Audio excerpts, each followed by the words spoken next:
I trace the rim of my water glass with my index finger, watching the light refract through my mother's prized crystal.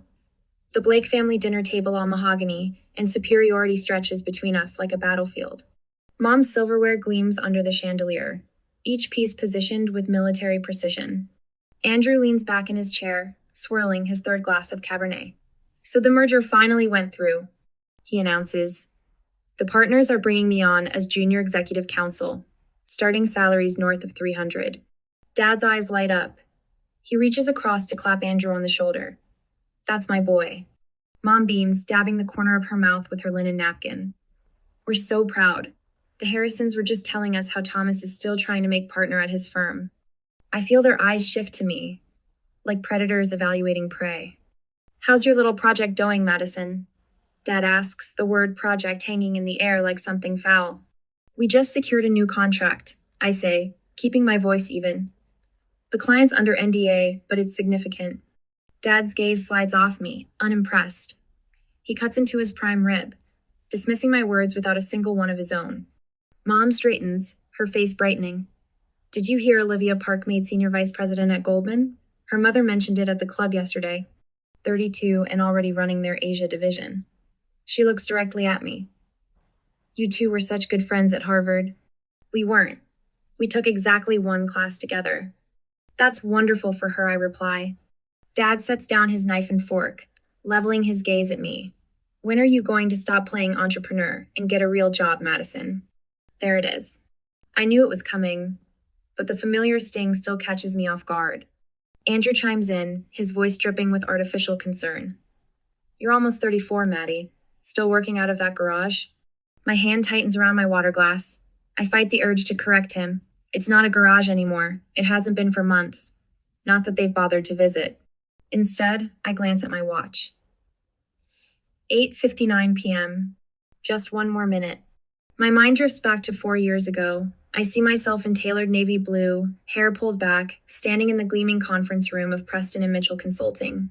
The PowerPoint slide behind me detailing the critical security vulnerability I'd discovered in their client's banking system. This could compromise millions of accounts, I'd explained, pointing to the code I'd isolated. The CTO had leaned back, arms crossed. Stay in your lane, Blake. We hired you for implementation, not system architecture. 2 weeks later, I'd walked out of their offices with my personal items in a box and my resignation letter on my boss's desk. I'd left behind my 6-figure salary, the corner office, and any last illusion that corporate America would ever value what I had to offer. She's throwing away everything she worked for. I'd overheard Dad tell Mom that night on the phone. When I sold my Mercedes to fund the first round of server equipment, Dad cut off my access to the family investment accounts. If you want to act like a rebellious teenager, I won't fund it. When I mortgaged my condo to make payroll during month 7, Andrew had shown up unannounced at my door. I've got a great therapist, Maddie. This midlife crisis is getting out of hand. Every holiday became an exercise in deflection. Let's not discuss Madison's situation, Mom would say whenever relatives asked about my work. Gradually, I stopped mentioning Blake Cyber around them.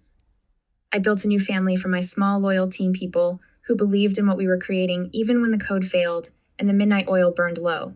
3 phones ping in perfect unison. 9 p.m. I watch the color drain from my father's face as he reads the notification. Mom fumbles for her reading glasses, squinting at her screen. Andrew freezes, wine glass suspended halfway to his lips. The Bloomberg headline glows on their devices. Tech startup Blake Cybersecure's multi-million government contract. Valuation hits $750 million. I lift my glass of water and take a slow, deliberate sip. The ice clinks gently against crystal as chaos erupts around me. Madison, what is this? Dad's voice cracks on my name. Mom's hand trembles as she scrolls through the article. $750 million? That can't be right. Andrew sets down his wine with enough force to slosh red liquid onto the pristine tablecloth. You closed the Pentagon contract? That was your NDA? I simply nod, placing my glass back on the table with precision. What would you do if your family spent years mocking your dreams only to discover you'd built something worth more than they could imagine? Stay with me, because my response will leave you speechless. The silence fractures like thin ice. This must be a mistake? Dad's voice cracks, his fingers trembling as they grip his phone. I take another sip of water, letting the moment stretch. The crystal catches the light, sending prisms dancing across the pristine tablecloth. No mistake. My voice is steadied, voice I use in boardrooms with skeptical investors. The Pentagon contract came through last week. We beat out IBM and 3 other major security firms. Mom fumbles with her reading glasses, tapping frantically at her screen. 750 million? That can't possibly be right. The valuation's actually conservative, I say, setting down my glass. We turned down JP Morgan Chase's buyout offer last month. Andrew's eyes narrow, his wine forgotten. What was the offer? 900 million. I keep my tone casual, as if discussing the weather. It didn't align with our 5-year plan. Dad's face performs a complex transformation shock dissolves into calculation. Disbelief hardens into opportunity. I've seen this expression in negotiations. It's the look of someone reassessing your value mid-conversation. Sweetheart, this is extraordinary. Mom's already reaching for her phone. I must tell Caroline at the club. She was just saying how her son's tech venture folded last quarter. Your mother and I always knew you had potential, Dad says, leaning forward. His voice drops to a conspiratorial whisper. You know, I could help manage some of this. The tax implications alone will be substantial. Andrew reaches into his suit jacket and slides a business card across the polished mahogany. You'll need a financial advisor now, someone who understands family wealth. I pick up the card, Andrew Blake, Wealth Management Partner. The logo of his firm gleams in embossed silver.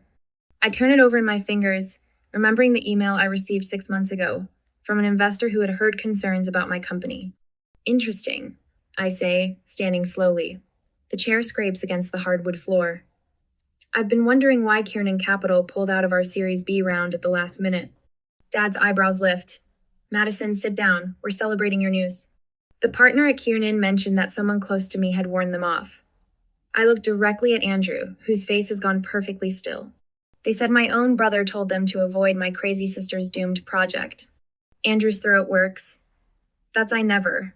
You told your entire network to blacklist me. My voice remains level, factual. You called my CTO and told him he was making a career-ending mistake. Mom's tears start the practice. Elegant kind that never smudge her mascara. Madison, please. Your brother would never. Your exact words to the Hansons last Christmas were that I was having an embarrassing midlife crisis. I turned to her, recalling every cutting remark. You told Mrs. Parker one was playing businesswoman when she asked about my company. The tears transform, becoming something real and raw as the truth lands. Dad pushes back from the table. Now wait just a minute. We've always supported. You cut me off financially when I sold my car to buy servers. I interrupt. You told Grandma I was throwing away my education when she asked why I missed Thanksgiving. My phone vibrates with a text. I glance down. Alex, CTO. Did you tell them yet? A small smile touches my lips. Alex, who turned down Google to work out of that garage. Maria, who coded for 36 hours straight when we were racing to patch the vulnerability that put us on the map. Raj, who sold his motorcycle to help us make payroll during month 5. My real family. I remember last Christmas eating takeout Thai food on the floor of our first real office, while my parents and Andrew posted photos from Aspen on Instagram. Where are you going? Mom asks as I collect my purse from the sideboard. Home, I say, meaning the converted warehouse where my team is waiting to celebrate. Not this mausoleum of familial disappointment. Madison. Dad's voice hardens into the tone that once made me flinch. Don't be dramatic. We've always believed in you. I pause at the entryway, fishing something from my bag. The house key they gave me when I turned 16 glints under the chandelier light. I place it deliberately on the marble console table. Success isn't what you think it is, I say, meeting each of their eyes in turn. It's not a number on a balance sheet or a headline in Bloomberg. It's building something that matters with people who believe in you when no one else does. The door closes behind me with a soft, definitive click. Outside, the night air feels clean and sharp in my lungs. My phone buzzes again, me team, waiting to pop the champagne we've earned together. I slide into my car and exhale 4 years of accumulated disappointment. Ahead lies the future we built from nothing but belief and sleepless nights. Behind me sits a house full of people who only value what they can measure in dollars. I start the engine and drive toward the people who saw my vision when it was just lines of code on a whiteboard in a rented garage. The ones who never needed a headline to believe. I plug in the secondhand desk lamp, its weak yellow glow barely reaching the corners of our 500 square foot garage. Outside, San Francisco fog presses against the windows like a living thing, obscuring the 3 a.m. darkness. My breath creates small clouds in the unheated space. Try it again, I tell Raj, our CTO. My voice sounds hollow in the concrete box we call headquarters. He taps a series of commands on his keyboard, the blue light from his monitor casting shadows across his exhausted face. 5 other figures hunch over workstations made from doors laid across sawhorses, their faces illuminated by screens. 7 outcasts, including me, united by rejection from the tech establishment. Running test sequence, Raj murmurs. Our whiteboard dominates the back wall, a chaotic constellation of cybersecurity protocols, attack vectors, and defense mechanisms. The math behind our algorithm stares down at us, daunting, promising, maddening in its complexity. We've been at this for 17 days straight. Server response is still timing out. Zoe rubs her eyes, the dark circles beneath them matching mine. The protocol's collapsing under load stress. I drain my 3rd energy drink, ignoring the tremor in my hands. Let's reconfigure the authentication layer. The vulnerability has to be there. Raj's fingers fly across the keys. Madison, maybe we should. No, I cut him off. We're not stopping. Not tonight. What I don't say, my last piece of Jewelry Mom's pearls I'd borrowed and never returned sold yesterday to make this month's payroll. My apartment's eviction notice is folded in my back pocket. We have exactly 8 days of runway left. Behind me, Lee and Priya share a concerned glance. They think I don't notice. My phone buzzes, Andrew again, his 3rd welfare check this week. I silence it without looking, knowing it's not actual concern driving his calls. He's circling, waiting for my failure, collecting evidence for a family intervention.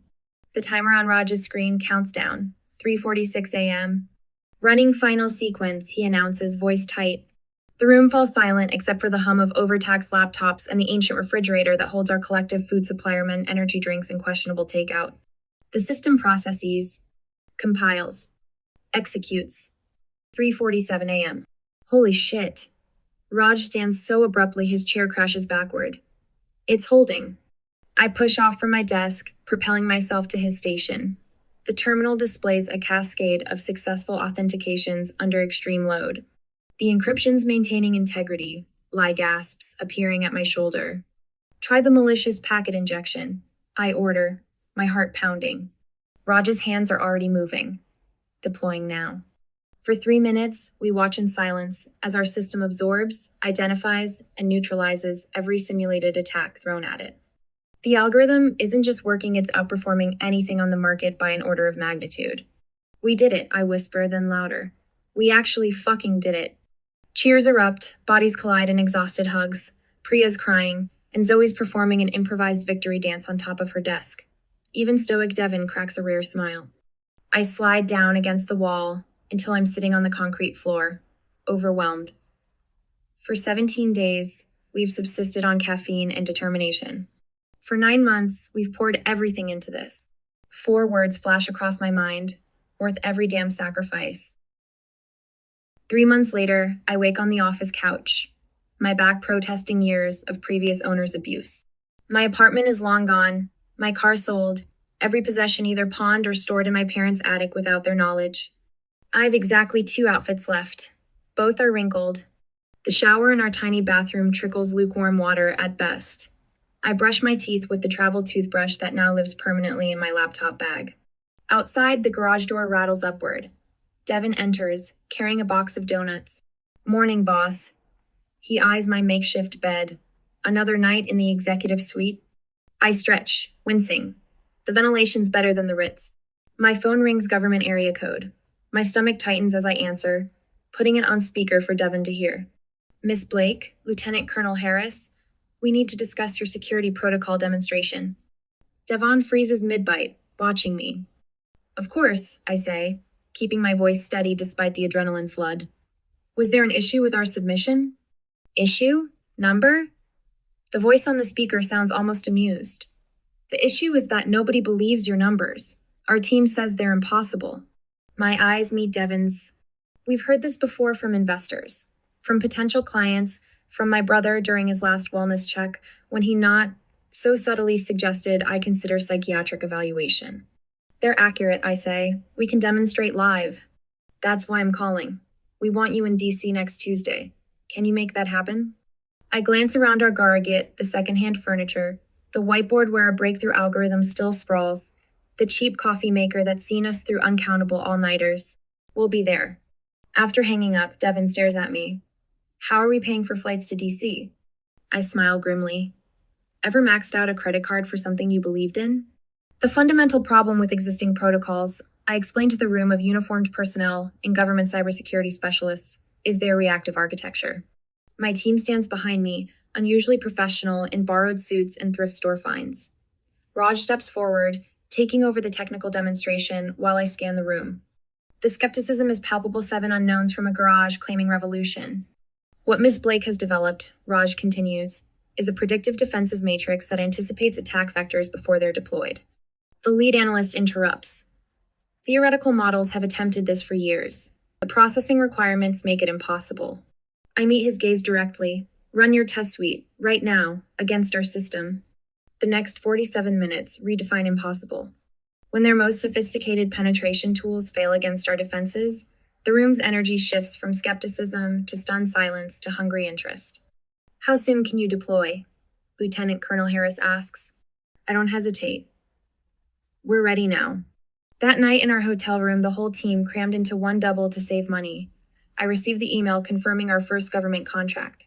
To Blake Cyber, Zoe toasts with cheap champagne and plastic cups. Raj raises his cup but addresses me directly. Google called again, offered to double their offer. Full team. The room falls silent. Everyone knows Raj's financial situation, his mother's medical bills, his brother's college tuition. What did you tell them? I ask. He clinks his cup against mine, that I already work for the future. I swallow hard, fighting unexpected tears. Christmas Eve, while my family vacations in Aspen, we gather around folding tables in our garage. Devin's partner has strung holiday lights across our whiteboards. Priya's homemade curry steams in mismatched serving bowls. First annual Blake Cyber family dinner. Im announces pouring wine into coffee mugs, the only vessels we have enough of. My phone pings with a notification from First Republic Bank. The contract payment has cleared. Everyone check your accounts, I say quietly. 7 phones emerge. 7 faces register shock as they see their back pay, finally delivered. Merry Christmas, I whisper. As midnight approaches, a call comes in from East Coast Bank's security team. A major attack is underway on their systems. We're implementing your protocol now, their CISO says, voice tight with stress. If this works, we gather around a single monitor, watching as our system engages with the attack in real time. Lines of malicious code appear and vanish, neutralized by our algorithm. It's holding, Raj breathes. By morning, our server load has exploded with inbound requests. Our garage whiteboard, the one where we first cracked the algorithm at 3:47 a.m. after weeks of failure, remains untouched. I've already declared it a sacred artifact. Devin bumps my shoulder gently. Worth it? I think of my sold jewelry, my surrendered apartment, my family's mockery, and the 1,000 small humiliations of the past year. Then I look at our team brilliant outcasts who believed when no one else would in the monitor, showing our system, protecting millions of accounts in real time. Every second, I reply, what would you sacrifice to build something extraordinary? Madison gave up everything, her home, her savings, and her family relationships. Was it worth it? Her next move reveals all. I trace my fingers along the original garage door mounted on the wall of my office. The peeling paint and dented metal serve as a daily reminder of where Blake Cyber began. From a 500 square F oot rental to Thesa Gleaming 50,000 square F oot headquarters in downtown San Francisco. Through the glass walls of my office, I watch my team of 140 employees move with purpose across the innovation lab. Screens flicker with code, whiteboards overflow with diagrams, and the energy pulses with the same intensity we had in that garage, just multiplied exponentially. My office remains modest compared to the stunning innovation lab I insisted on building first. No mahogany desk or crystal decanter sets here. Just clean lines, functional furniture, and a wall of windows that lets me see my vision unfold in real time. My phone buzzes with the 15th voicemail from Mom this week. Madison, darling, the Andersons are having their annual gala next weekend, and everyone's asking about you. They'd love to hear about your little, well, not so little anymore, company. Call me back, sweetheart. I delete it without listening to the rest. My assistant knocks and enters in one smooth motion. Your brother's in the lobby again, third time this week. Tell him I'm in meetings all day. I don't look up from my laptop. He brought flowers. She raises an eyebrow. Donate them to the children's hospital down the street. She nods and retreats, but returns seconds later. Also, your father called 3 board members yesterday. Claimed he wanted to discuss family investment opportunities. I close my eyes briefly. Send an email to the board. Remind them of our non-disclosure agreements and the protocols for unsolicited contact. After she leaves, I open Instagram, where my feed has become a shrine to my family's unwavering support. Mom posted a throwback photo yesterday at my Harvard graduation with a caption about how she always knew Madison would revolutionize the tech industry. Dad shared an article about Blake Cyber with, so proud of my daughter number, proud dad number, always supported her. I switched tabs to the email I've been crafting for 3 days. It's addressed to all 3 of them, Mom, Dad, and Andrew. Every word has been carefully chosen, stripped of emotion yet crystal clear in meaning. I press send before I can reconsider. In the press conference that afternoon, flanked by my executive team, I field the inevitable question about my entrepreneurial journey. Success is never a solo endeavor, I say into the forest of microphones. Blake Cyber exists because of the brilliant team who believed in our vision when we were working out of a garage. I deliberately avoid mentioning family support and omission that speaks volumes to those listening closely. After the cameras stop rolling, I announce our new initiative, a $10 million fund for women entrepreneurs from toxic environments. The Blake Cyber Resilience Grant will provide not just capital, but mentorship and resources to women whose innovation is undervalued by those closest to them. The news spreads faster than I anticipated. Within days, Andrew's financial practice begins hemorrhaging clients. 2 call me directly, asking if Blake Cyber would consider their investment portfolios. I can recommend several excellent firms, I tell them, but my brother's isn't one of them. At the country club where my parents have been members for 30 years, subtle shifts occur. Invitations to exclusive events mysteriously stop arriving. Their carefully cultivated social ecosystem shows the first cracks of instability. My authentic success exposes the hollowness of their status-seeking existence. Their facade built on appearances and connections buckles under the weight of reality. The reconciliation attempts begin on a Tuesday. Mom appears at our reception desk, eyes red-rimmed, clutching her designer handbag like a shield. Please, I just want 5 minutes with my daughter. The security footage shows my receptionist handling her with professionalism. Miss Blake is unavailable. I'd be happy to pass along a message. Dad takes a different approach, a typed letter left with my assistant. I scan its contents, formal language, carefully worded apologies, and strategic mentions of family legacy. It reads like a business proposal rather than a father's remorse. Andrew's email arrives last. Subject line: family healing. Maddie, we've all made mistakes. It's time to put aside differences and come together as a family again. Some wounds run deep, but blood is thicker than water. I forward all 3 messages to my executive team with a simple question. Thoughts? Their responses vary from cautious to protective. My CTO, who once slept on the garage floor beside me when we couldn't make rent, is the most direct. They want access, not reconciliation. I stare at the original whiteboard we salvaged from the garage, now mounted alongside the door. The faded marker still shows our first algorithm, the one everyone said wouldn't work. If your family who mocked your dreams suddenly wanted access to your success, would you let them back in? What boundaries would you set? I'm still deciding.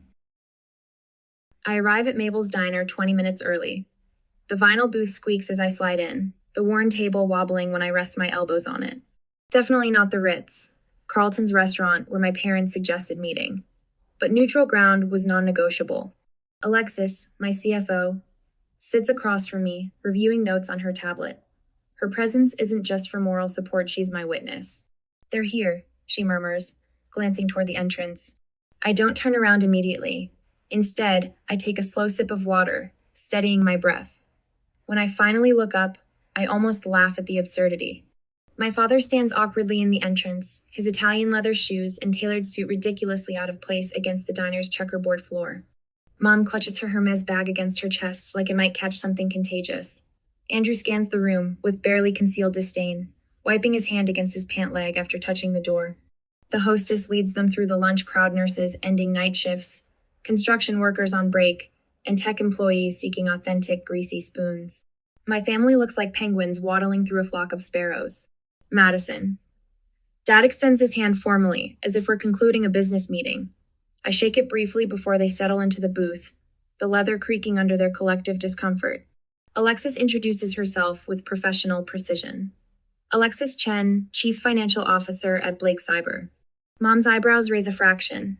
She didn't expect witnesses. The visual power shift is immediate. In their territory, the country club. Dad's office. Their Beacon Hill home, they tower over me. Here, surrounded by everyday people rather than fawning waitstaff, they shrink. The waitress slides menus in front of us. My parents study them like they're deciphering ancient hieroglyphs. Just coffee, Andrew tells her without looking up. Black. Once she's gone, Dad clears his throat and launches into what can only be a rehearsed speech. His eyes occasionally drift to his Rolex diming himself, probably. Madison, family is about legacy. The Blake name has stood for excellence for 3 generations. His voice carries the same practiced conviction he uses in boardrooms. We've always supported each other's endeavors, and now that you've found success, it's time to reintegrate you into the family's collective vision. I notice he doesn't apologize. Not once. Mom reaches across the table, her manicured hand stopping just short of touching mine. We always believed in you, sweetheart. Always. Even when we understand your methods. The blatant lie hangs between us. I don't grab it. Andrew leans forward, sliding a business card across the sticky tabletop. I've drafted a proposal for family investment coordination. Now that you've attracted significant capital, we should align our financial strategies. I can bring considerable value to Blake Cyber's growth plans. I pick up his card, examining the embossed lettering before slipping it into my pocket. Interesting. Is this the same value you brought when you told the Winthrop Group to avoid my sister's doomed little hobby? His face freezes, the practiced smile faltering. Mom jumps in. We've been so proud telling everyone about your success. The Harrisons were just saying how we always knew your computer thing would take off. Computer thing, I repeat flatly. You mean the cybersecurity firm that you've been claiming to have funded? Dad shifts uncomfortably. We've simply been supporting you the way family should. Emotionally. I open my laptop and turn it so they can see the screen. Let's review what emotional support looks like, shall we? I click through a folder methodically labeled Family Communications. 2020 to 2024. Email screenshots, text message exports, voicemail transcriptions. Dad's email to his investment group. My daughter has unfortunately been caught up in Silicon Valley fever. Would advise avoiding any connection until she comes to her senses. Mom's text to her sister. So embarrassing. Madison's living like a college student again, playing with computers in some garage. We don't bring it up at the club anymore. Andrew's message to our cousin. Had to stage basically an intervention. She won't listen to reason. Throwing away a perfectly good career to chase this startup fantasy. With each click, their faces grow paler. I continue in a calm, even voice. For any relationship with me moving forward, I have non-negotiable terms. I count them off on my fingers. 1. Complete honesty. No more pretending you supported me when you didn't. 2. Business and family remain separate permanently. I will never mix Blake Cyber with Blake family finances. 3. Family therapy if you want any meaningful contact. 4. Public acknowledgement of how you actually treated me during the startup phase. Mom's face crumples. That's humiliating. So was hearing you tell Mrs. Parker I was having a sad little breakdown when I mortgaged my condo to make payroll. Dad's mask finally slips. His face reddens as he slams his palm against the table, rattling the silverware. This is absurd. We gave you everything. The best schools, the connections, the proper upbringing, and this is your gratitude? Some manufactured victim narrative? You're still the same stubborn, ungrateful child who... He catches himself, but too late. Mom's tears flow freely now. Not the strategic kind she usually deploys at country club disputes, but genuine mascara-smearing drops. Andrew's face twists with something ugly and honest. You got lucky. 1 government contract. 1. And suddenly you're too good for the family that... That what? I stand, gathering my things calmly. That tried to sabotage me? That laughed at me? That waited until I was worth something to decide I mattered? Alexis stands with me, placing cash on the table for our untouched coffees. I didn't come for a fight, I say, keeping my voice low. I came to establish whether there's any relationship worth salvaging. The ball's in your court. Dad's facade cracks completely. You ungrateful. He cuts himself off, but his expression reveals everything he's been hiding. The resentment, the anger that I succeeded without him. The realization that he's lost control. Mom's tears aren't strategic now. They fall freely, smudging her carefully applied makeup. For the first time, I glimpsed genuine regret beneath her social mask. Andrew's professional veneer dissolves entirely. This is about me, isn't it? You're punishing us because Dad always favored me. Well, guess what? I earned it. I played by the rules while I built something that matters, I finished for him. And no, Andrew, this isn't about you. It never was. As I walk away, I hear my mother's muffled sob and my father's harsh whisper. Pull yourself together, Margaret. Outside, the California sun feels cleansing. Alexis glances at me. You okay? I take a deep breath. I'm not sure, but I'm free. The weight of expectation of trying to earn love I shouldn't have had to earn slides off my shoulders as we walk toward the car. Behind us, the diner door remains closed. No one follows. Would I have given them a second chance if they'd shown genuine remorse? Maybe. But as I slide into the driver's seat, I realize the ball is truly in their court now. True reconciliation might be possible, but only if they can face what they've done. I stand by the floor-to-ceiling window of Blake Cyber's expanded headquarters, hands clasped behind my back, watching San Francisco's skyline glitter against the evening sky. The reflection in the glass shows a woman I'm still getting used to Madison Blake, CEO of a $1.2 billion company. Behind me, 20 women huddle around workstations in our incubator space. Their voices rise and fall with the passion of dreamers unafraid to build. One woman, Zara, barely 23, gestures wildly as she explains her encryption protocol. Two other founders lean forward, captivated. That's exactly what the banking sector needs, I tell her, crossing the room. The hardwood floors I insisted on no cold marble or sterile tile creak slightly underfoot. Have you considered how it would scale across international borders? Her eyes widen. I didn't think that far ahead. Always think global from day one. I rest my hand on her shoulder. Even from a garage. She glances at the preserved garage door mounted on her main wall, the peeling paint indents like battle scars. Beside it hangs a simple frame containing a $1 biller first revenue taped to a coffee-stained napkin, where I had scribbled our original mission statement. I catch my reflection again. The circles under my eyes have faded, though the intensity in them hasn't. Dr. Sharma had called it progress during yesterday's therapy session. You're allowing yourself to rest without guilt, she'd observed, her voice gentle but direct. That's significant growth, Madison. 12 months of weekly sessions have slowly untangled the knots inside me, the desperate need to prove myself, the fear of vulnerability, the crushing weight of perfectionism born from never being enough for the people who should have loved me unconditionally. My phone vibrates. A text from Jin, my CTO. Cake's here. We're ready when you are. I smile, a genuine one that reaches my eyes. This never happened in the boardrooms of my past.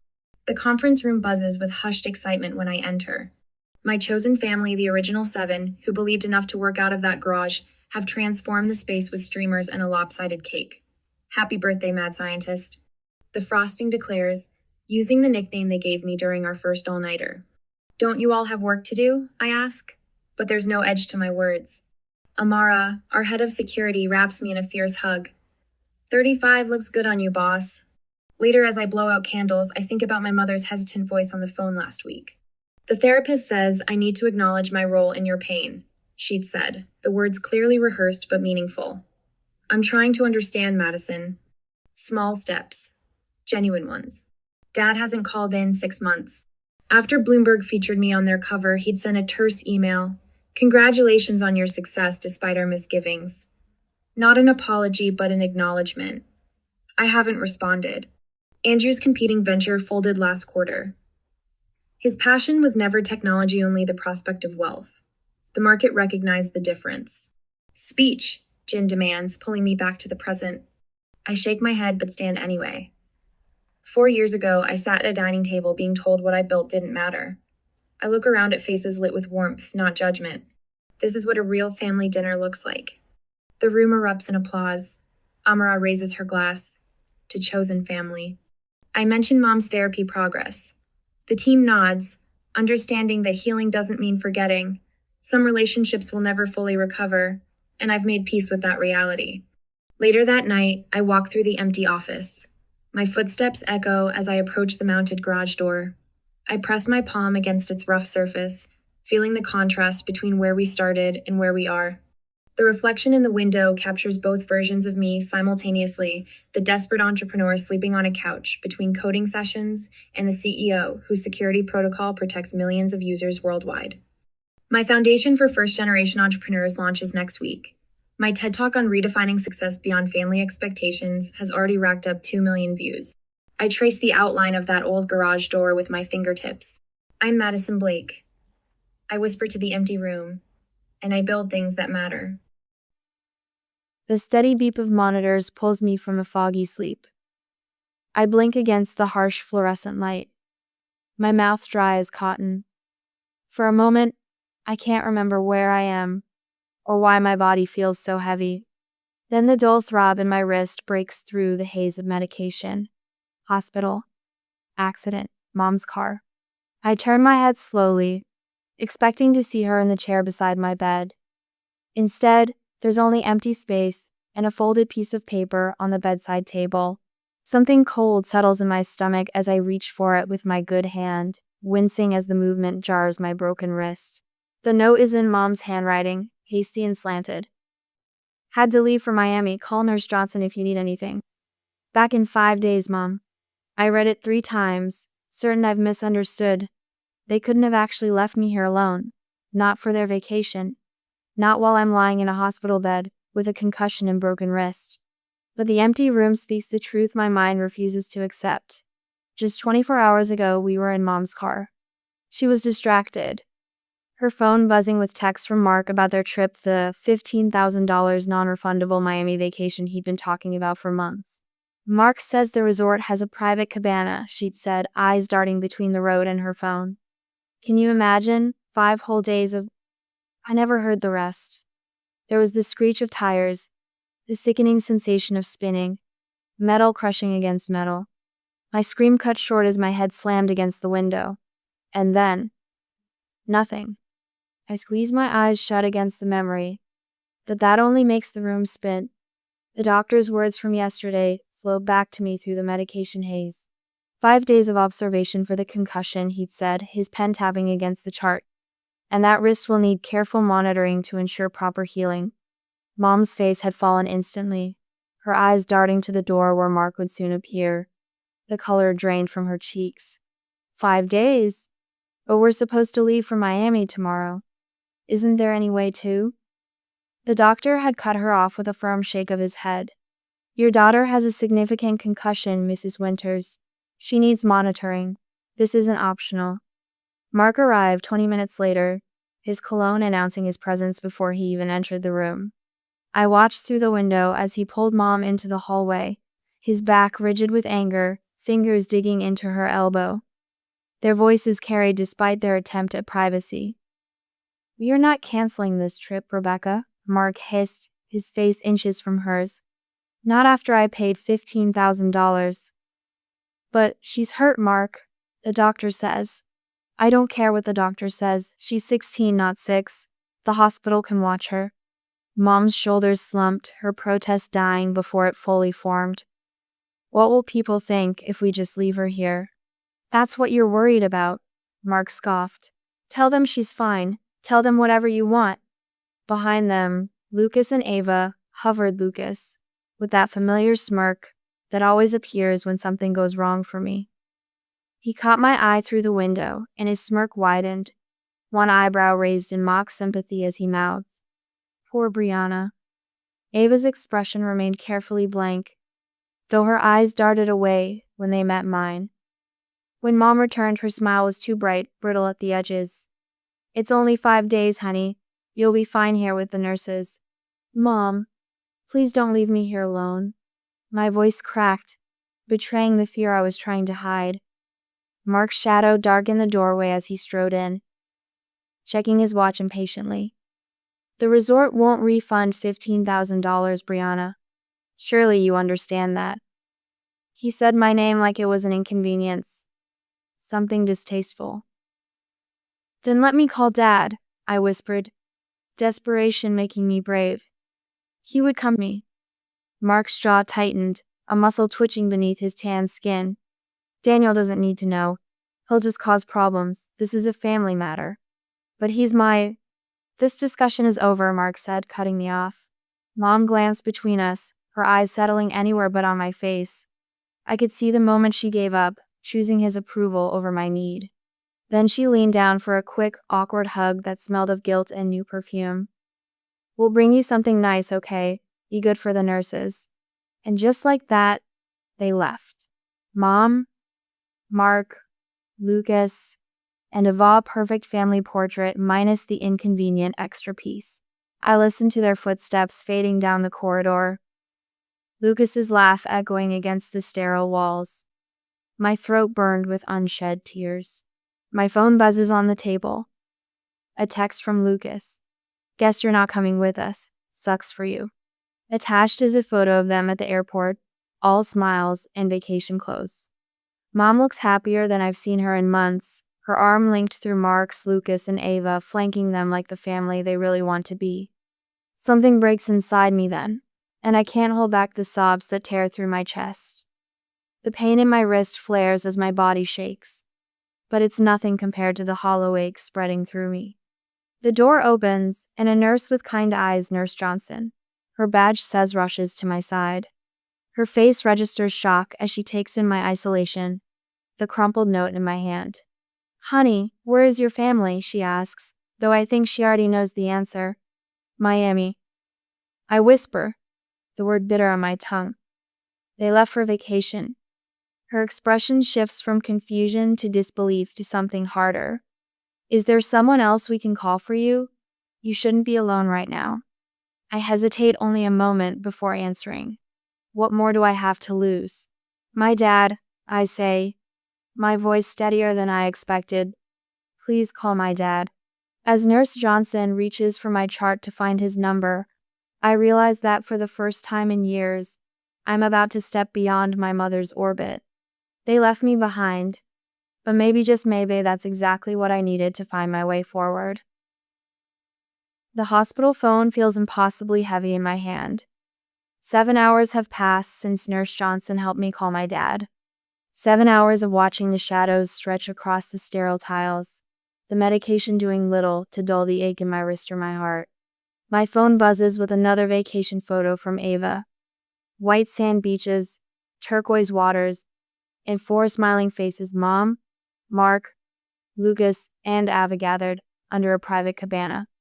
The $15,000 non-refundable vacation. Salt in an already throbbing wound. Nurse Johnson brings me an extra blanket, her kind eyes checking the monitors. Just heard from your father again. He's about 20 minutes out now. I nod, grateful for her presence during lunch when she sat with me, instead of joining the other nurses in the break room. The room feels less empty, with her motherly concern filling the spaces Mom left behind. Brianna? Dad's voice bursts through the doorway before he does, travel-worn and worried. His normally neat button-down is wrinkled, hair disheveled like he's been running his hands through it for hours. The moment our eyes meet, something shifts in the air between us. I drove straight through, he says, crossing the room in 3 long strides. Your mother told me it was just a fender bender, that you were fine. When he reaches for my hand, I flinch, a reflex born from years of disappointment. But his touch is gentle, nothing like the hasty pat Mom gave before leaving for her cabana. She lied, I whisper, the words catching in my throat. Dad's embrace envelops me. Warm and solid, the earthy scent of his cologne, a stark contrast to the antiseptic hospital smells. Against the faded hospital blues, his presence brings warmth like autumn sunlight. I'm here now, he murmurs into my hair. I'm not going anywhere. The doctor enters, clipboard in hand. Dad straightens but keeps his hand protectively on my shoulder as the doctor explains my concussion, the surgery on my wrist, the observation period still needed. With each clinical detail, Dad's shoulders square, his spine straightening like a man preparing for battle. I'd like to see all her medical records, he says, voice controlled but edged with steel. and the insurance documentation. The doctor exchanges glances with Nurse Johnson. There were some irregularities with the admission forms. Perhaps we should discuss this privately. I watched Dad follow them into the hallway, their voices rising and falling like waves. Through the window, I can see his profile the way his hand covers his mouth, then forms a fist at his side. The measured cadence of his voice carries a controlled anger that makes the nurses at the station glance up. When he returns, his face has paled beneath his tan. He's carrying a folder filled with papers, his hands steadier than they should be. "Your mother didn't list you on the insurance forms," he says, setting the folder on the bed between us. "And Mark wrote 'not responsible' beside your name on the admission paperwork." The weight of those words settles in the room. Dad pulls out his phone, and the quiet click of his camera documents the evidence me injury, the hospital room, the medical charts, the crumpled note Mom left behind. My phone buzzes with another text from Lucas. "Dad says your drama might cost him his promotion. Nice work, problem child." Dad's eyes catch the message before I can hide it. "This isn't the first time they've done this to you, is it?" he asks, his voice so gentle that something breaks loose inside me. "No," I admit, the single word unleashing years of careful silence. Dad sits beside me, warm and solid where Mom had been brittle and fleeting. "Tell me everything, Bri. I need to know." So I do. I tell him about the Disney trip where I stayed with a neighbor, because the package only included 4 people. About my bedroom being converted to a storage room so Ava could have the larger space. About Mom missing my honor roll ceremony because Lucas had a scrimmage. The separate family dinners when Mark had business colleagues over. With each revelation, Dad's jaw tightens, but his eyes never leave mine. He really listens in a way Mom stopped doing years ago. The evening shadows lengthen across the hospital room as my truths spill out, marking the close of one chapter and the beginning of another. "When did the text from Lucas start?" Dad asks, his voice careful. I show him my phone, the digital record of Lucas's taunts stretching back months. Dad's fingers click through them methodically, taking screenshots, building a case with quiet determination. "And these family trips?" he asks, pointing to another beach photo. "How many have there been?" 7, I answer. "They always had a reason why I couldn't go. Too expensive. School was too important. Someone needed to watch the house." Dad's face darkens with each detail. He reaches into his wallet and pulls out a faded photo at 10 years old, sitting on his shoulders at a county fair. "In our day, family meant everyone," he says quietly, "not just the convenient ones." My phone buzzes again. This time it's Ava. "Mom and Mark are fighting about you. Lucas told everyone at the resort your accident ruined their vacation. I'm sorry." The text surprises me, but not as much as the tears that suddenly blur my vision. Dad notices immediately. "What is it?" I hand him the phone, watching his eyes narrow as he reads. He sets it down carefully, like it might break her like he might. "Brianna," he says after a long moment, "I need to ask you something important. Do you want to come live with me?" The question hangs between us, impossibly huge. I've imagined this moment for years, but now that it's here, fear tangles with hope in my chest. "Yes," I whisper, my voice stronger than I expected. "But Mom won't let me." Dad takes my hand again, his warm fingers steady around mine. "There's something you need to understand.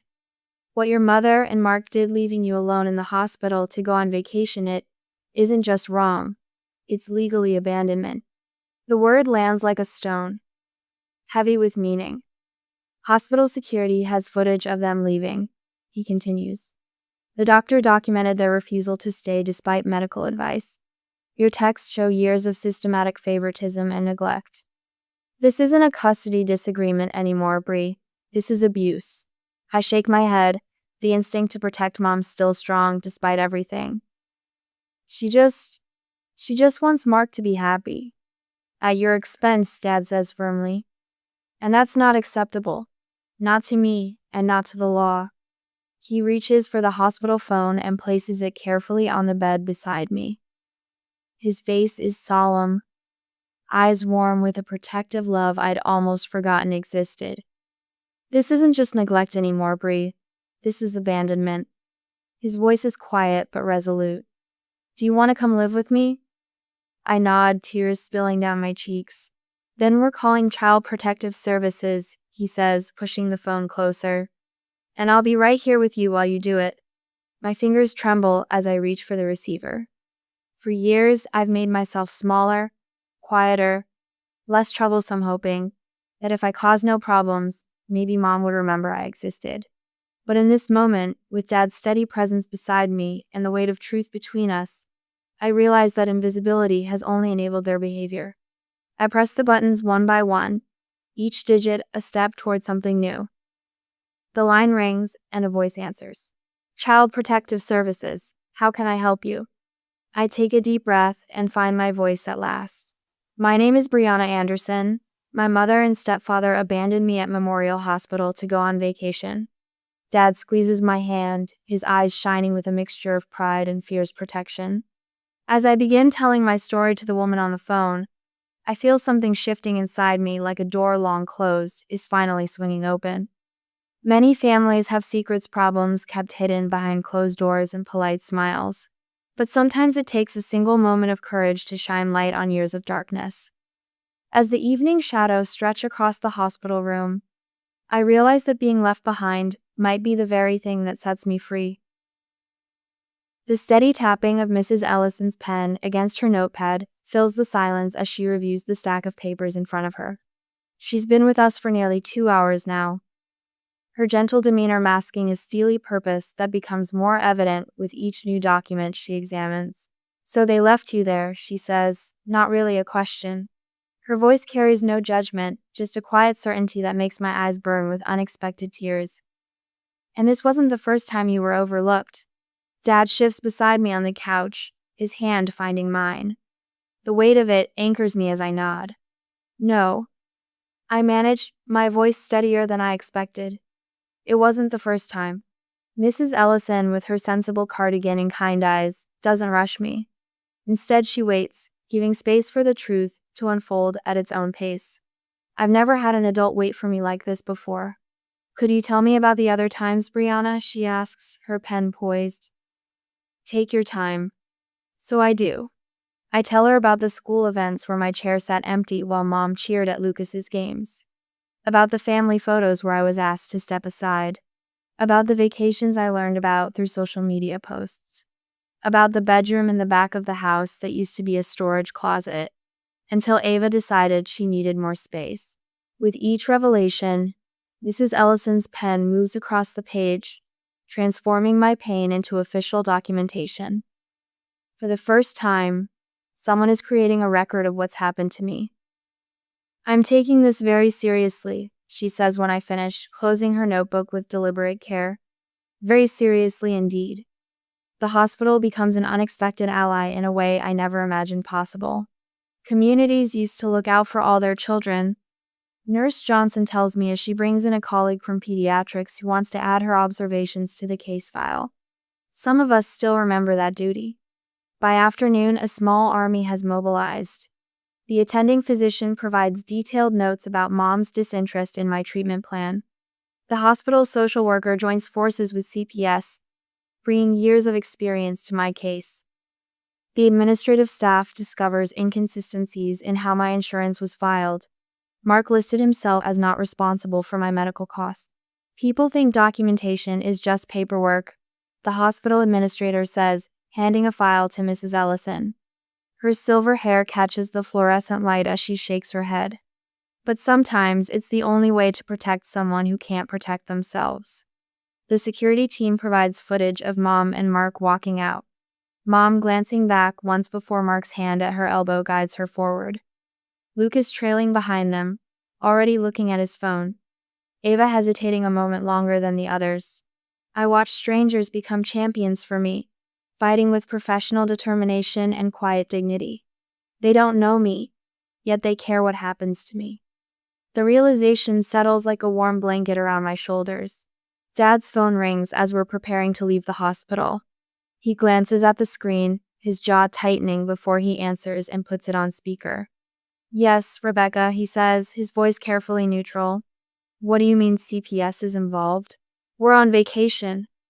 Mom's voice crackles through the sounds of waves and distant music, creating a jarring backdrop to her panic. The Miami sunshine audible in every syllable while I sit in the sterile hospital light. Dad's eyes meet mine, a silent question. I nod slightly. Yes, you are, he says. That's precisely the problem. There's a scuffling sound, and then Mark's voice cuts through, sharp with indignation. This is ridiculous. She's fine in the hospital. We paid for her care. She needed her mother, Dad says simply. Not a nurse. Her mother. More muffled conversation follows before Mark comes back on. We're cutting our trip short. This is blown completely out of proportion. Do you have any idea how much this is costing us? Not as much as it's going to, Mrs. Ellison murmurs, just loud enough for Dad to hear. As Dad ends the call, I catch a snippet of Lucas's voice in the background. This is so unfair. And Ava's quieter tones asking something I can't make out. For the first time, I feel a glimmer of satisfaction through the hurt. Their perfect family vacation crumbling like a sandcastle at high tide. Dad's apartment is small but warm, with a rhythm all its own. No tiptoeing past Mark's home office. No holding my breath when Lucas is in a mood. The spare bedroom has a real bed, with a blue comforter and curtains that match not hand-me-downs or afterthoughts. While I settle in, Mrs. Ellison conducts her home assessment at Mom and Mark's house. She returns with photographs and a grim expression. I'd like to show you what I found, she says, spreading images across Dad's kitchen table. The contrast is stark and undeniable. Lucas's room with its gaming system, large screen television, and custom furniture. Ava's space with a walk-in closet and vanity. And then my room, the converted storage space with a twin bed, a small desk from a thrift store, and walls still showing marks where shelves once hung. I also spoke with your neighbors, Mrs. Ellison says, adding more papers to her file. Mrs. Peterson mentioned seeing you waiting outside several times when they forgot to leave a key. Dad's hand tightens around his coffee mug. How often did that happen, Bree? I stare at the photographs, memories surfacing. When they'd go out for family dinner, usually once or twice a month. Mrs. Winters down the street said she offered to drive you to school events when your mother couldn't, Mrs. Ellison continues. And Mr. Carlson confirmed that while your stepbrother had a birthday party every year with dozens of guests, yours went unmarked. My chest tightens. I'd never realized how many people had noticed. How many had seen what was happening and felt powerless to help. Mrs. Ellison makes another note. Your school provided these records as well. She slides a printout toward us. Your mother attended one parent-teacher conference in the last 3 years. For comparison, she attended all of Lucas's sports events and 12 conferences for him and Ava during the same period. Something about seeing it all laid out like this, clinical and undeniable, makes it both more painful and somehow easier to bear. It's not just in my head, it's real, and everyone can see it too. 3 days later, we sit in a small office as Mrs. Ellison delivers the news. The judge has granted temporary custody to you, Mr. Anderson, pending the full hearing. She hands Dad a document with an official seal. Brianna can return to the house with supervision to collect her belongings. The words seem to hang in the air. Impossible yet real. I'm not going back there. Not to live. Dad looks at me. Ready to get your things? The house feels different when we pull into the driveway.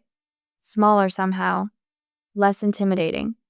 The shadows that once seemed to stretch across the entire property now just look like ordinary shade from ordinary trees. My room takes less than an hour to pack. Clothes? Books. A few photographs. The quilt my grandmother made before she died. Evidence of a life kept small.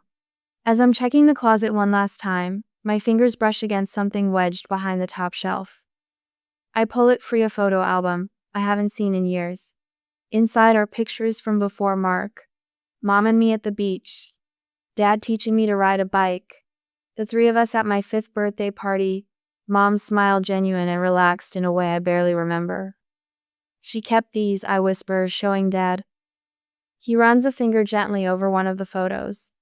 Let's make some new memories now, he says softly.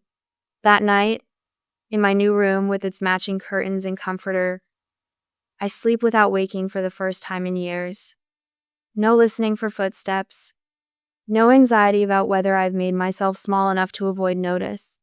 No mental preparation for whatever new way Lucas might find to remind me I don't belong. In the quiet darkness, I feel something building in my shoulders, a tentative strength I haven't known before.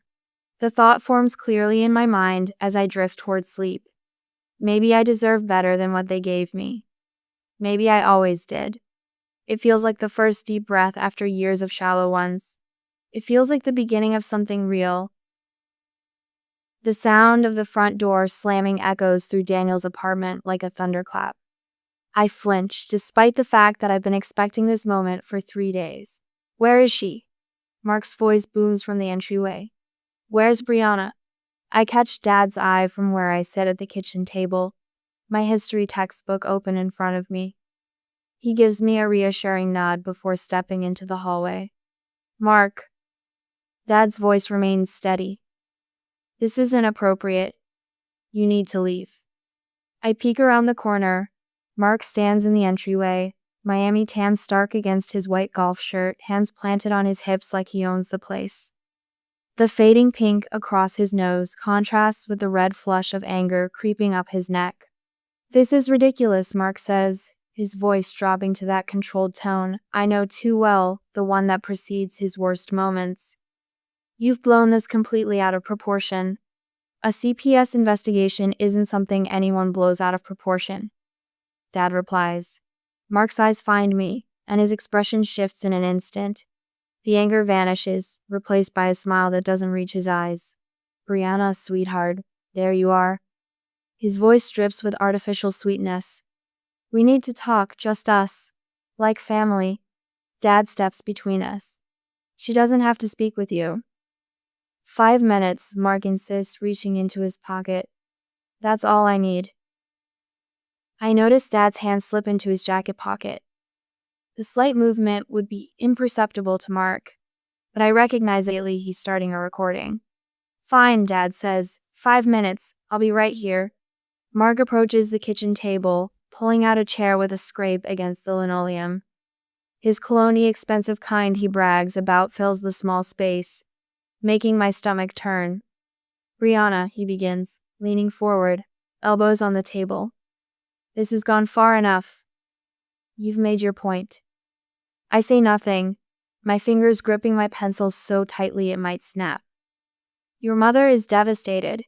Is that what you wanted? He doesn't wait for an answer. This situation is hurting everyone. Lucas is being questioned at school. Your mother's friends are talking. Our membership at Oakwood Country Club is under review. Is that fair to them? Was leaving me alone in the hospital fair? The words escape before I can stop them. Mark's smile tightens. That was unfortunate timing. But you were perfectly safe with medical professionals. We've apologized. What more do you want? He reaches into his pocket and pulls out a crisp $500 bill, sliding it across the table toward me. The gesture is so unexpected, so brazen, that I stare at it in disbelief. Let's make this go away. He continues, his voice low. Drop this nonsense with CPS. Tell them it was all a misunderstanding. We'll start fresh. I'll even let you choose where we go for spring break. Let me? The word catches in my throat. I'll talk to your mother about increasing your allowance too. Maybe a new home? His finger taps the bill, pushing it closer to me. Everyone makes mistakes, Brianna. It's time to move on. The rain starts outside, a gentle patter against the window that grows stronger by the second. Somehow, it gives me courage. I'm not for sale, I say, my voice steadier than I feel. Mark's facade cracks. Don't be dramatic. I'm trying to help you. By bribing me? His hand slams down on the table. Enough. Do you have any idea what you've done? My firm is asking questions. The club membership committee is reviewing our status. He leans closer, voice dropping to a venomous whisper. You think your life was difficult before? You have no idea what difficult looks like. Dad appears in the doorway. Time's up, Mark. We're having a private conversation.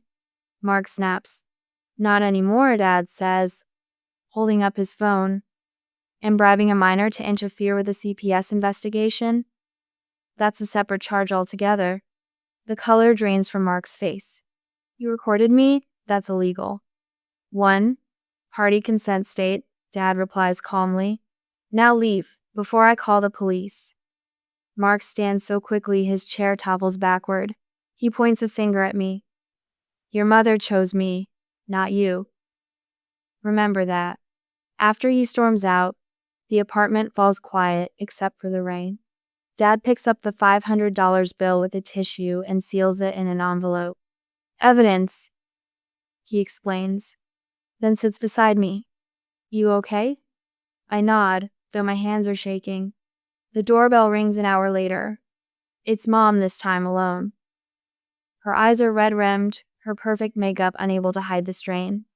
The diamond tennis bracelet at her wrist, Mark's push present when Ava was born, catches the light as she twists her hands. Brianna, she begins, her voice barely above a whisper. What have you done? Not, how are you? Not, I'm sorry I abandoned you. Instead, I'm the problem to be solved. I told the truth, reply. Do you know what this is doing to us? Her voice rises with each word. Mark might lose his position at the firm. They've canceled our dinner invitation to the partners' gala next week. Mrs. Hathaway hasn't returned my call since we got back. Dad steps into the room. Rebecca, if you're here to pressure Brianna, I'm here to talk sense into my daughter. Mom snaps. Mark says this will all go away if she just tells CPS it was a misunderstanding. Like you misunderstood leaving her alone in a hospital? Dad's tone is a little bit firm. Mom's face crumples. You don't understand. We have a life, Daniel. A position in the community. And Brianna is what? An inconvenient accessory? That's not fair. Mom cries, but her eyes dart away from mine. I've always taken care of her. When it didn't interfere with Mark's plans, I whisper. The confirmation in her silence hurts more than any denial would have. I got a call today, Dad says, changing the subject. From Jennifer. Mom's head snaps up. Mark's ex-wife? Why would she? She heard about the investigation through their mutual friends. Seems she has some stories of her own about Mark's controlling behavior. Dad crosses his arms. She's willing to testify. The color drains from Mom's face. This can't be happening. My phone pings with a text. I glance down to see Lucas has posted on social media. Some people will do anything for attention, even ruin their own family. Before I can react, another text comes in from Ava. I'm sorry about what Lucas posted, and I'm sorry for not standing up for you before. Can we talk? Mom notices my expression. What is it now? I show her Lucas's post. Still thinking the problem? She takes the phone, scrolling with trembling fingers. Rain streams down the windows behind her, matching the tears that begin to fall as she reads Ava's message. Mark assured me you were fine at the hospital. He said you were being dramatic. Her voice cracks. And I believed him because it was easier. For once, there's no excuse following her admission, just the sound of rain washing away pretense. The Simpsons canceled their barbecue invitation, she whispers, as if this somehow equals what I've endured. 20 years of friendships just evaporating. I should feel satisfaction at their perfect life crumbling, but all I feel is a hollow ache. You could have chosen differently, Mom. She reaches for my hand across the table, but stops short of touching me. Outside, the downpour intensifies, symbolic of the facade washing away, revealing the broken family beneath all that perfect polish. What do you need from me? She finally asks, the question years too late. I look at her, and for the first time, I see not just my mother, but a woman who built her life on appearances rather than substance. And now that the facade is crumbling, she has no idea who she is beneath it all. The truth, I answer simply. Start with that. The courtroom feels smaller than I expected. Polished wood gleams under fluorescent lights that miss nothing, not the tightness around my father's jaw, not Mark's perfectly pressed suit, not the tremble in my hands. I smoothed down my simple blue dress, the one Dad and I picked out yesterday. Remember, he'd said, you don't need fancy clothes. The truth stands on its own. Now I cling to those words as we take our seats on the left side of the aisle. The wooden bench feels cool and solid beneath me, something to anchor myself to as Rebecca and Mark enter with their attorney. My mother doesn't look at me. She's wearing pearls I've never seen before, her hair swept into an elegant updo that makes her look like a stranger. Mark's hand rests possessively on her lower back, steering her toward their table. Behind them, Lucas slouches in with practiced indifference, while Ava's eyes flicker toward me before darting away.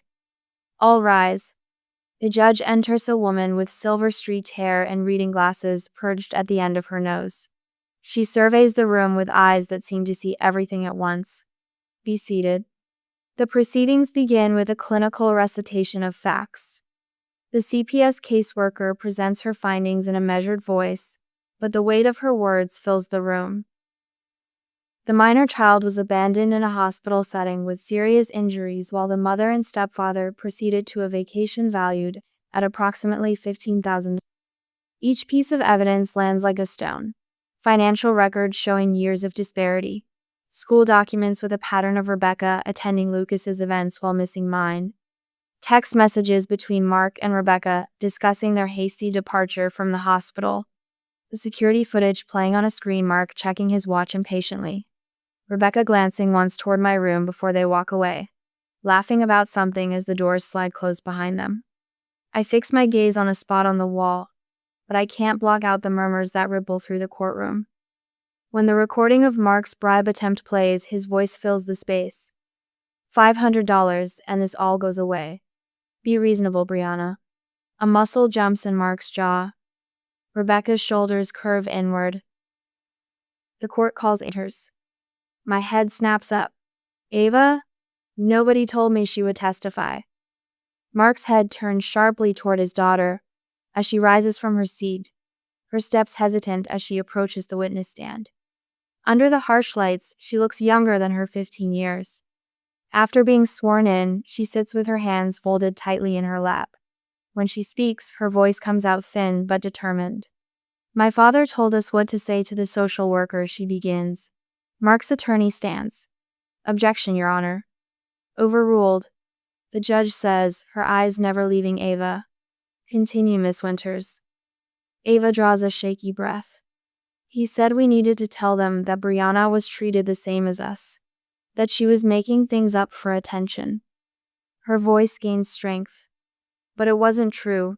Dad always said Brianna wasn't really family, that she was just someone we had to deal with until she turned 18. A sharp intake of breath sounds from somewhere behind me. Beside me, Dad's hand tightens on mine. And how did your father refer to visitation with Brianna's father? Ava's asked. He called it a waste of time and money. Ava's eyes find mine across the courtroom. He said real family sticks together, and that meant forgetting about Daniel. Mark's face has turned a dangerous shade of red. Rebecca stares at her lap, shoulders shaking slightly. As Ava steps down, a woman I've never seen before slips into the courtroom and takes a seat in the back row. Something about her seems familiar. When she catches Mark's eye, his expression shifts from anger to alarm. The judge speaks again, her voice cutting through the hushed courtroom with quiet authority. In 30 years on this bench, I've seen many families in crisis, but rarely have I witnessed such deliberate erasure of a child's place within her home. She removes her glasses, fixing Rebecca with a steady gaze. Mrs. Winters, your choices have demonstrated a profound failure to protect your daughter. Rebecca flinches as if struck. The court finds clear and convincing evidence of neglect and emotional abuse. The judge continues. Full custody is hereby awarded to Daniel Anderson, with Rebecca Winters granted supervised visitation only, pending completion of court-ordered parenting classes and family therapy. She pauses, turning a page in her notes. Further, Mr. Winters is barred from any contact with Brianna Anderson effective immediately and continuing indefinitely. Mark's jaw clenches, but he stays silent. Mrs. Winters will provide monthly child support payments of $1,000 until Brianna reaches 18, and will contribute equally to any medical expenses not covered by insurance. The judge looks directly at my mother. Additionally, you will establish a college fund with initial funding of $5,000, with monthly contributions moving forward. The gavel strikes with finality. This court is forwarding all evidence to the district attorney's office for a review of potential criminal charges. We are adjourned. Mark's carefully constructed composure shatters. This is outrageous. You can't. Mr. Winters, the judge cuts in, her voice steel wrapped in velvet. I suggest you refrain from giving this court any further reason to find you in contempt. As we rise, the mysterious woman approaches our table. Dad seems to recognize her, nodding slightly. Daniel, she says quietly. I'm Jessica, Mark's ex-wife. She glances toward Ava and Lucas. Given what's happened here today, I'll be filing for full custody of my children tomorrow morning. Lucas's face pales as he overhears. Ava remains at the witness stand, tears streaming silently down her face. Mark won't look at her. Outside, sunlight spills across the courthouse steps, unexpectedly bright after the somber wood tones inside. Reporters cluster at the bottom, cameras raised. Mr. Winters, is it true North Star Financial is reviewing your position following these allegations? Mrs. Winters, has the country club board suspended your membership? Mark pushes past them, his face a thundercloud. Rebecca follows, her head bowed. Dad's arm settles around my shoulders, solid and secure. You were brave in there, he says quietly. Your daughter's case has exposed a pattern of behavior, Jessica tells my father as she joins us. The country club, Mark's firm, even their church, everyone's watching now. Their perfect image is crumbling. For the first time since the hearing began, I feel my shoulders straighten. No, I say, surprising myself with the steadiness in my voice. Ava was brave. I just told the truth. As we descend the steps, I realize something has shifted inside me. The truth, finally spoken aloud in that courtroom, has set something free. I am no longer left behind. The reporters turn toward us now, but Dad guides me gently toward the car. Behind us, I hear Mark's raised voice, the sound of a man watching everything he values slip through his fingers. Justice arrived in a wood-paneled room with fluorescent lights, delivered by a judge who saw through the facade to the truth beneath. And in that moment of reckoning, a family built on appearances finally faced reality. The morning sun streams through lavender curtains, my choice, not someone else's, casting gentle patterns across my bedroom wall. I take a deep breath, savoring the simple pleasure of waking up in a space that feels like mine.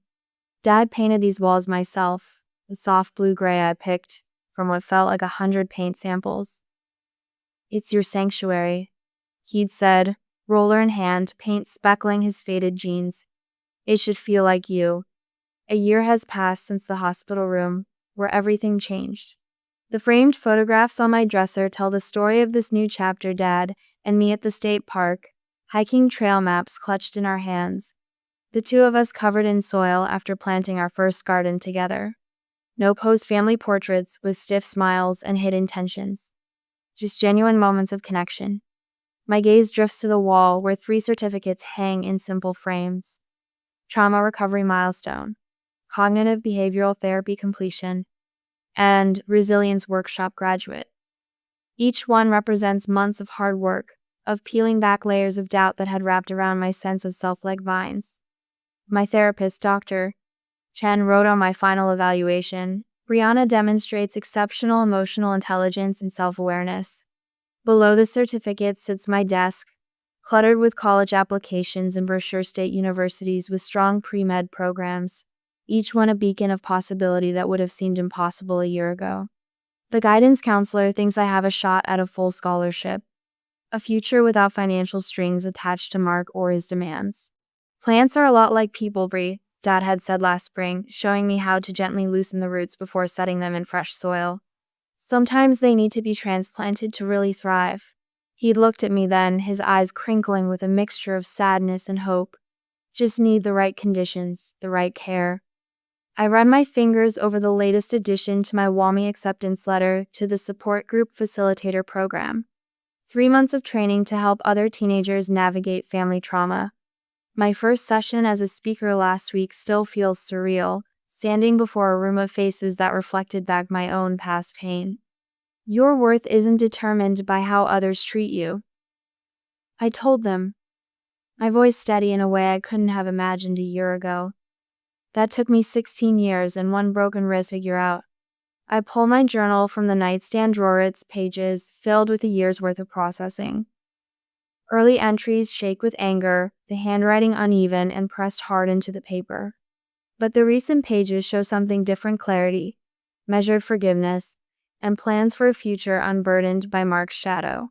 His absence from my life has created space for growth I never knew was possible. A text from Lucas appears on my phone, rare and typically caustic. Mom's making me ask if you're coming to her birthday dinner. No pleasantries, no reconciliation. His resentment hasn't faded. If anything, watching his father's carefully constructed image crumble has only hardened his anger toward me. I set the phone down without responding. Some relationships can't and shouldn't be forced. A soft knock interrupts my thoughts. Dad stands in the doorway, 2 mugs of coffee in hand. Morning, kiddo. Ready for your mom's visit today? I nod, accepting the steaming mug. The supervised visits with mom have evolved from stilted silence to something approaching honest conversation. Last time, she'd arrived without her usual armor, perfect makeup, and designer clothes. I'm seeing a new therapist, she'd said, hands fidgeting with her purse strap. Someone who doesn't let me hide behind excuses. The envelope from her therapy session sits on my nightstand. I've read it so many times I practically know it by heart. I failed you in ways a mother should never fail her child. There is no excuse for leaving you alone in that hospital. No vacation, no relationship. Nothing should have ever come before you. I cannot undo what I did, but I promise I will spend every day trying to earn back even the smallest piece of your trust. Dad sits on the edge of my bed, careful not to spill his coffee. You know you don't have to see her if you're not ready. I know. And I do know the power of that choice still feels like a revelation. But I think I want to, on my terms. The garden awaits us after breakfast, the rows of vegetables and flowers we've nurtured from tiny seeds. Some days I still marvel at how something so beautiful can grow from such difficult circumstances. Yesterday, I spotted the first tomato beginning to ripen, a small victory hanging heavy on the vine. My phone buzzes with a text from Ava. Our relationship remains complicated, tenuous trust, rebuilding one careful conversation at a time, free from Mark's toxic influence. Good luck with your mom today. Call me after if you want to talk. As I help Dad water the garden, my thoughts drift to last month's minor car accident, the fender bender that sent us to the emergency room for precautionary x-rays. I remember the panic that flashed across my face, the old fears resurging. I'm not going anywhere, Dad had said instantly, reading my expression with perfect clarity. He'd stayed beside me through the entire examination, his hand steady on my shoulder. That moment crystallized everything I've learned this year. Real family doesn't leave when things get difficult. Real family stays. Later, I'll sit with Mom and set another boundary, explain another consequence. I'll listen to her apologies and watch her actions carefully. I'll decide again how much of myself to share. But right now, in this garden where broken things are becoming whole, I'm exactly where I need to be.